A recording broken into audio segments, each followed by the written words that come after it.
Have you ever tried explaining TikTok to your grandparents? Or maybe you have struggled to understand why your parents love vinyl records so much.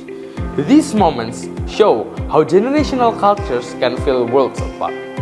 But today, I want to talk about how language can bridge that gap.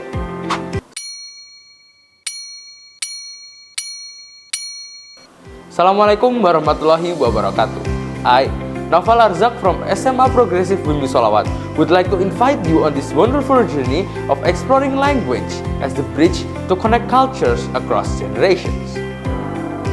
Language is not only words, it's a bridge to cultures, not only around the world, but also between generations.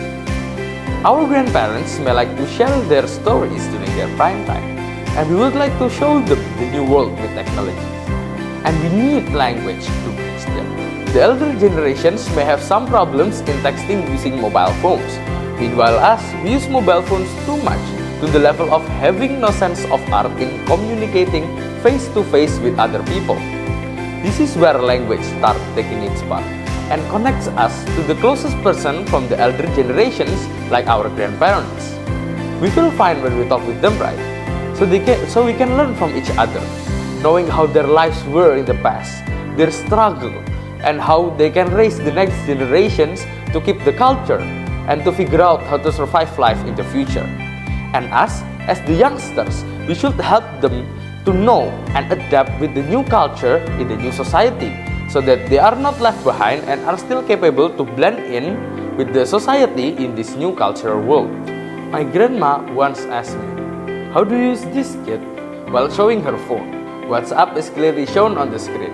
She was confused about how to send voice note because she couldn't type really fast, and she was going to give long advice for her daughter, which is my mom. I saw that my mom asked her to send voice note because she couldn't receive calls at the moment. So because of that, I told her the way to do it. She did it pretty well, and after that she just started talking about how life was in the past, where everything is struggling without technology.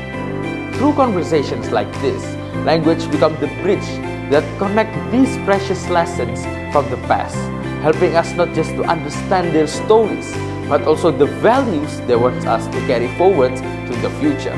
She also noticed that language gets stranger in every generation. I realized that as well, like the vocabs these days get more diverse and variative. Like even sometimes it's disturbing in my ear.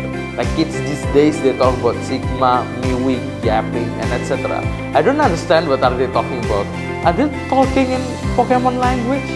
But I realized something. I realized that the culture grows.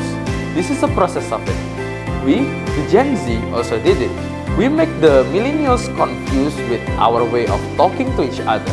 Like sometimes we say, the school vibe today is very off, no cap. If my mom hears me say that, she will probably say, "Cap? Do you mean hat?" This shows that language is actually evolving time by time. From this phenomenon, we can see that language is a living bridge that connects cultures, values, and experiences across generations. Let's use language not just for posting captions or updating statuses, but also to talk with our grandparents, parents, and our next generations.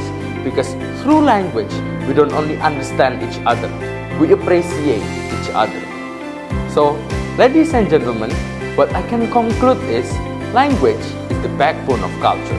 It's not just a tool for communication, but a dynamic force that shapes, preserves, and evolves cultural identity. Through language, we can learn from the past, embrace the present, and prepare for the future. With language, we can preserve our culture while welcoming change. And with language, we can ensure that no matter how much the world evolves, the bond between generations will always remain strong. Just like what Desmond Tutu said, language is a powerful tool.